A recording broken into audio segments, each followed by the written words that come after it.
Hi, I'm Tom. Welcome to Maine in June, and today's the first day I think I've had a t-shirt on. Usually I've been out here wearing a sweatshirt or something. This planter first came out in the mid-50s. It was designed primarily with a fast hitch, so you could get the small prong fast hitch, which would go on a Super C or a 200. You could get some little spacing plates if you had a larger tractor like a 300, a 400, or say a 300 utility. You put those little spacers in, and you could slide the small prong in there. They didn't offer this with the wide prongs, just the small ones as far as I know. It also could have been bought with a 1-point fast hitch that would have fit on a 140 or a Super A at the time. And it doesn't really work on a Cub. A Cub can't quite pick it up. I've tried it, it just doesn't like it very much. I don't even think the 140 liked it very much. This planter, I think it was built into the 60s. This one actually has a 3-point hitch on it, but I've got a 3-point hitch adapter on my Super C. So I'll show you how I got that hooked on here. But it actually, I think it's the best of both worlds if you get the 3-point hitch, because then you can use it on whatever you want. So we'll start at the back, work our way forward. I ended up finding another mud scraper here, and I had to, obviously that's the right-hand one, and this one was a right-hand one, but the tabs that bolts it to the frame were still there, so I was able to take it off, and then I got my welder out and I tack welded it, so I think it'll be all right. It's going to work. And what you do is you set these scrapers up so that they're not dragging, but they're pretty close. And to be honest with you, you shouldn't be out planting in the mud anyway, because it'll plug everything up. But that's what these are. These are the mud scrapers. And then you've got, here's your chain. So this wheel, it's hooked on both sides. It's like a differential, and I got the boxes off, so I don't want to do too much.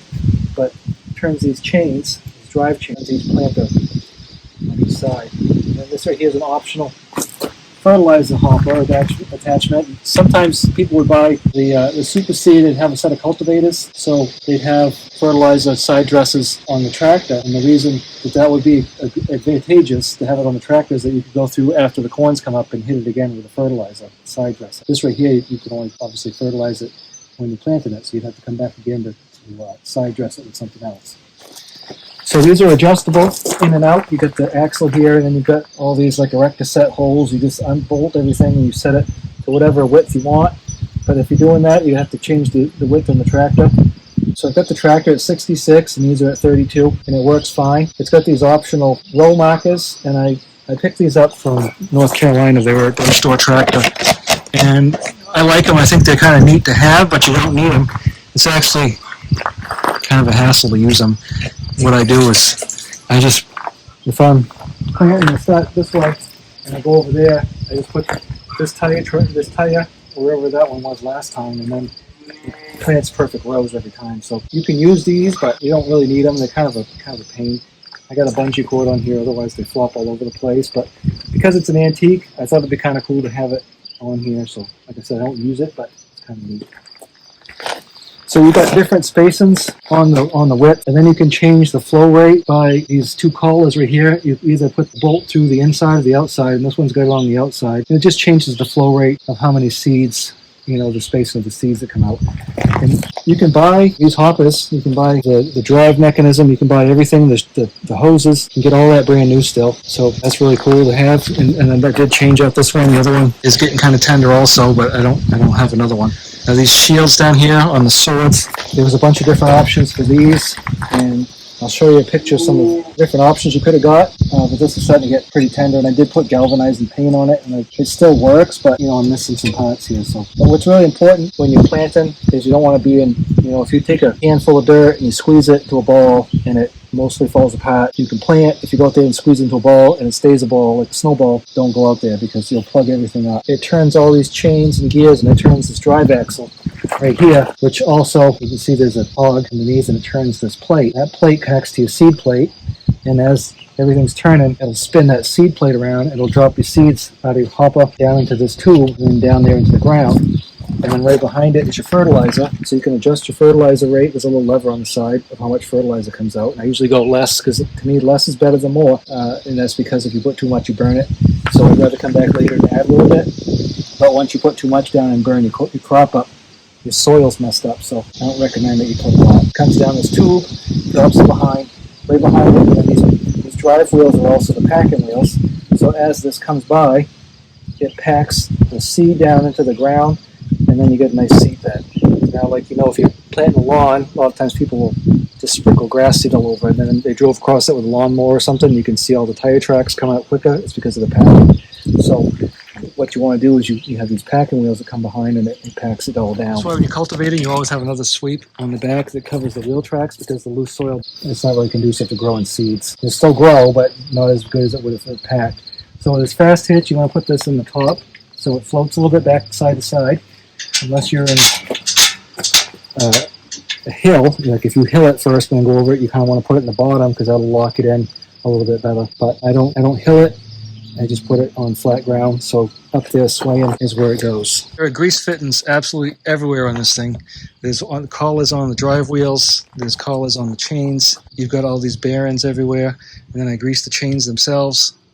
And then, so if you want to increase the pressure on your packing wheels, there's a spring right here, and you just turn that bolt one way or the other to either release the tension or take it off. And if you put too much on there, you'll break it. So I don't recommend you put too much on there, especially since they're 70 years old probably, but it works fine just the way it is.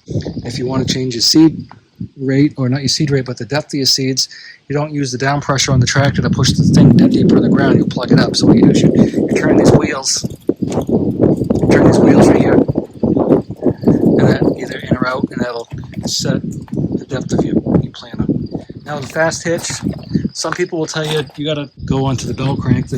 I took it off because it kept getting fetched up, but there's a little lever that hooks here and hooks on there, and then you take this one off. You plug that all in. And what this does is it just changes the drawbar going this way. You know, changes the pitch side to side, and so you just figure out what's flat and set it up and it's fine. Same thing with this one over here. This is your telescoping rod. What this does is it changes the pitch forward and aft on your hitch. So a lot of people will tell you to take this off and telescope it and put it there, but again, figure out what's level and just leave it. And then I usually plant in first gear just because the guide's not very big. You could, obviously, if you had a field, you could probably go in second and go a lot faster. Maybe even third, I don't know, but I don't plant that big of a place. We'll take a look at the hitch here. This is an IH adapter, and we've got these prongs that go into the sleeves of the fast hitch, and then these two plates right here on the top link connect to the top link of your 3-point hitch connection. The 3-point hitch on this is actually down here underneath this drawbar, so I went to Tractor Supply and bought a drawbar, slid it through those holes, put a bolt on each side to keep it from sliding side to side, and then my 3-point adapter hooked right on. So the 3-point adapters were kind of an afterthought because 3-point hitches had been around on those tractors since the 30s, and these came out in the 50s, and a lot of people had just decided by then they wanted to go with a 3-point hitch. So we came with this adapter, but these, well, they're draft links on a 3-point hitch, but they're just the fast hitch on this tractor. They can move in and out. Well, if you've got this right here that's narrower than those, then you got a problem. So this drawbar is what I put in, because this drawbar is made to fit on this. And your fertilizer hoppers here, and I usually just put bare minimum, and then I wash it all out. And what you're seeing is just straw and chaff and stuff because I took the covers off over the winter and into the barn. And over here are your seeds. You can see the seed plate down there with the little swirls on it. That's changeable. So you could, I would say beans, sunflowers, corn, maybe peas. You could probably use the same plate. And then there's other ones for like pumpkins and whatever else. I had a whole set of the drive units, but I sold them. I didn't need them.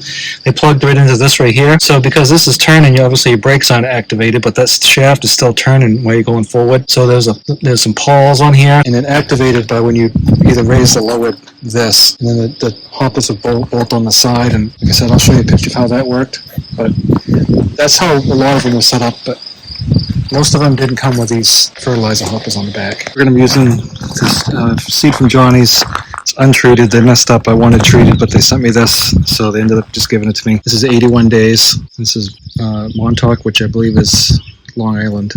I'd have to check my geography, but I believe Montauk is Long Island. So this is sweet corn, bicolor, synergistic. So we're going to put a little bit in the seed hoppers, and then I'm going to put a little bit of 10-10-10 in the fertilizer hoppers. I like the untreated seed better. I actually have better luck with the treated seed because it's a little bit better adapted to the soil. If the soil's not really conducive to the seeds sprouting, then the treatment keeps it fresher a little longer, and also it's really less attractive to crows. So most people recommend this 10-10-10. So let's see. I'll show you. Total nitrogen 10%. It's ammoniacal and urea, and the phosphoric acid 10%, potash 10%. So we get this pretty local. It's from Vermont. They blend it right there, and that's what all my hay fertilizer is also. I'm not going to go cuckoo for Cocoa Puffs. with the fertilizer. I'd rather run out than overdo it, or have too much left in the hopper I have to dispose of. So we'll dump half of it.